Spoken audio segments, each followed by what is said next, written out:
हाँ जी, कैसे हैं आप सब। क्लास 12 एंटरप्रेन्योरशिप की 5 वीडियोस हम आपके लिए ऑलरेडी लेके आ चुके हैं। ये 6th वीडियो होने वाली है जहां पे हम बात करने वाले हैं एनवायरमेंटल फैक्टर्स की। लास्ट क्लास को जहां हमने एंड किया था वहां पे हमने एक इंटरफेस देखा था, जो इंटरफेस आपके लिए 4 पॉइंट्स लेके आया था, जहां पे आपने अपॉर्चुनिटी को स्पॉट किया था, एनवायरमेंट को स्कैन किया था, प्रोडक्ट को देखा और सर्विस को देखा कि कौन सा प्रोडक्ट आप लेके आ सकते हो। उसके बाद आपने लॉन्च किया था अपना प्रोजेक्ट, तो वो बहुत ज्यादा जरूरी था। और स्वॉट एनालिसिस के बारे में बात की थी हमने, इंटरनल फैक्टर्स और एक्सटर्नल फैक्टर्स, यानी इंटरनल एनालिसिस और एक्सटर्नल एनालिसिस। आज बात करते हैं एनवायरमेंटल फैक्टर्स। ध्यान से समझना, बहुत इंपॉर्टेंट क्लास होने वाली है आज की। छोटी वीडियो बट येट बहुत इंपॉर्टेंट। कह रहा है एनवायरमेंटल फैक्टर्स, कह रहा है एक entrepreneurship environment refers to various forces within which small, medium, large enterprise, तीनों की बात कर रहे हैं हम, कोई स्मॉल हो, मीडियम हो, लार्ज हो, सब ऑपरेट करते हैं। ठीक है, these factor influence upon each other and do not operate in isolation, एक दूसरे पे डिपेंडेंट है। ठीक है, इसमें क्या क्या 2 लेवल्स की बात करता है। Business environment consist of 2 levels, first is micro environment and second is macro environment. मैं आपको यहां पे इंटरनल और एक्सटर्नल की भी बात करके बता देता हूं, हम ऑल्दो एक्सटर्नल बात करने वाले हैं आगे। तो कह रहा है बिजनेस एनवायरनमेंट में एक इंटरनल एनवायरनमेंट होता है, एक एक्सटर्नल। देखो, इंटरनल में plans, policies, human resources, financial resources, corporate image, plant machinery, labour management, ये रिलेशनशिप आ जाता है। बात हम जिसकी करने वाले हैं वो है हमारा एक्सटर्नल एनवायरनमेंट। एक्सटर्नल में हम माइक्रो और मैक्रो दोनों की बात करेंगे। माइक्रो देखो small level, macro large level. अब आप इकोनॉमिक्स में माइक्रो पढ़ के आए हो, मैक्रो अब पढ़ रहे हो क्लास 12 में, तो कस्टमर हो जाते हैं मेरे माइक्रो लेवल पे, कॉम्पिटिटर, सप्लायर, सोसाइटी, ये मेरे माइक्रो लेवल की बात करते हैं। मैक्रो एनवायरनमेंट में हम बात करेंगे demographic, economic, technological and political and culture की। तो ये इन सबको 1 on 1 देखते हैं, ध्यान से समझते हैं। सबसे पहले माइक्रो एनवायरनमेंट की बात करते हैं, आइए समझते हैं माइक्रो एनवायरनमेंट। कह रहा है it affects a particular firm and is specific to it. ये किसी पर्टिकुलर फर्म की बात कर रहा है, ठीक है, और उसी के लिए स्पेसिफिक है। आई बात समझ में, ध्यान से समझना। और इसमें क्या क्या एलिमेंट इंक्लूड होते हैं आइए देखते हैं। सबसे पहले 1 on 1 चलते हैं, सप्लायर की बात करते हैं। सबसे पहले सप्लायर कैसे माइक्रो एनवायरनमेंट में एक सप्लायर का रोल है वो देखते हैं, समझते हैं। कह रहे necessary resources are obtained from supplier. मेरे को सारे रिसोर्सेज कहां से मिलने वाले हैं? सप्लायर से मिलने वाले हैं। The supplier and vendor relation, availability of suppliers affect the business. उनके रिलेशन, मेरे सप्लायर या मेरे वेंडर्स के साथ मेरे रिलेशन या फिर उनकी अवेलेबिलिटी कैसे बिजनेस को अफेक्ट कर सकती है, ये माइक्रो एनवायरनमेंट बताता है। उसके बाद बात करते हैं customer, the most influential force. Customer नहीं होगा तो मेरा प्रोडक्ट और सर्विस खरीदेगा कौन? Which rules the market? Obviously मेरा कस्टमर ही मार्केट को रूल कर रहा है। मार्केट बनाई किसने? कस्टमर ने। किसके लिए बनी है? कस्टमर के लिए बनी है। Is the consumer, ये मेरा कंज्यूमर ही है।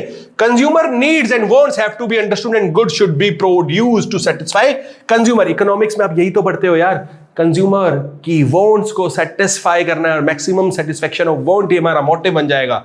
आई बात समझ में? तो कंज्यूमर डिमांड में अफेक्ट द प्रॉफिटेबिलिटी। उनकी डिमांड कम होगी तो मेरी प्रॉफिटेबिलिटी पे भी इंपैक्ट आएगा, रेपुटेशन पे, गुडविल पे, एक्सपेंशन ऑफ प्लान्स पे, सब पे तो इंपैक्ट आएगा। अगर कस्टमर ने यानी कंज्यूमर ने मेरे गुड्स को एक्सेप्ट कर लिया तो मेरी ग्रोथ बहुत अच्छी हो जाएगी, और अगर उन्होंने उसको छोड़ दिया तो मेरा डिक्लाइन, मेरा जो फॉल है वो स्टार्ट हो जाएगा। इसलिए देवता, भगवान के बराबर होते हैं मार्केट में हमारे कंज्यूमर्स। उसके बाद बात करते हैं intermediaries. Market intermediaries like wholesaler, retailer, transporter etcetera, ये जो फैसिलिटीज है ना, ये फ्लो ऑफ गुड्स और सर्विस के लिए बहुत इंपॉर्टेंट है, जो काम करती है between business and the final market.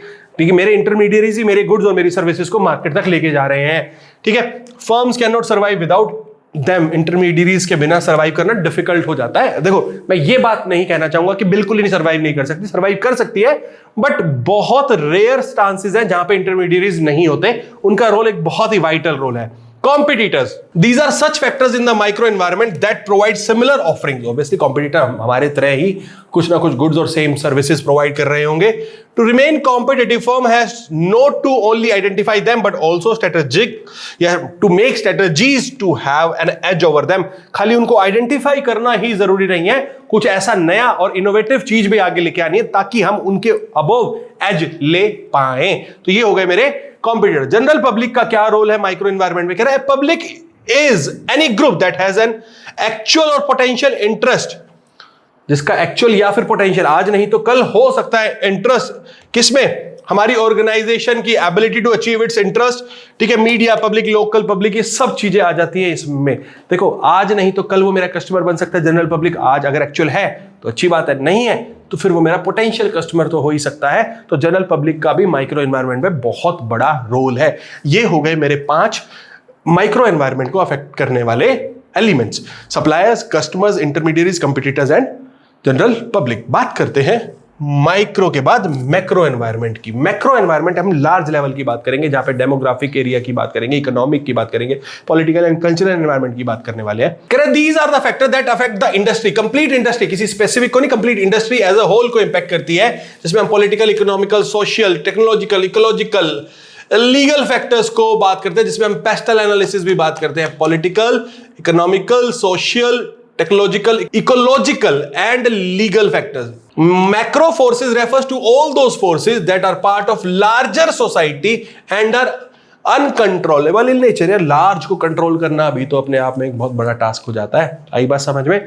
तो पेस्टल एनालिसिस की बात करते हैं। कह रहा है political, the political environment includes taxation policies, हमारे फेवर में होनी चाहिए, गवर्नमेंट की policies, stability and foreign trade regulation अगर हमारे फेवर में नहीं है तो हमारा बिजनेस सर्वाइव नहीं कर पाएगा। सेकंड बात करते हैं economic, the economic environment includes interest rates, bank हमें किस रेट पे पैसा दे रहा है, इन्फ्लेशन कितना है, बिजनेस साइकिल क्या है, पैसा कितने टाइम में हमारे पास रिकवर हो रहा है, cash to cash conversion, unemployment क्या है, ठीक है, डिस्पोजेबल इनकम कितनी है कि मार्केट में डिस्पोजेबल इनकम है भी या नहीं है, सब सारे सेव करके बैठे हैं। कंजम्पशन सेविंग वाला एलिमेंट आएगा जब आप मैक्रो इकोनॉमिक्स पढ़ ही रहे हो तो आपको पता होगा, ठीक है।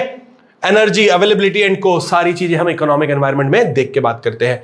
बात करते हैं social, the social cultural environment includes population, demographic, social mobility, income distribution कैसी है, लाइफस्टाइल चेंज कैसे और attributes to work and leisure, levels of education and consumerism. यार बेसिकली देखो समझना इस बात को, सोशल फैक्टर को, यार लोगों की स्पेंड करने की कैपेबिलिटी है नहीं है, किस एरिया में हम डील कर रहे हैं, अर्बन है, रूरल है, मोबिलिटी क्या है, इनकम डिस्ट्रीब्यूशन क्या है, इक्वल डिस्ट्रीब्यूशन है, अनइक्वल डिस्ट्रीब्यूशन है, गरीब अमीर में ज्यादा डिफरेंस है, क्या सब चीजें हैं वो हम मैक्रो एनवायरनमेंट में चेक करके चलते हैं। टेक्नोलॉजिकल में बात करते हैं, it is influenced by the government spending on research, new discoveries and development. Government and industry focus on technological efforts, speed of technology transfer and rates of obsolescence.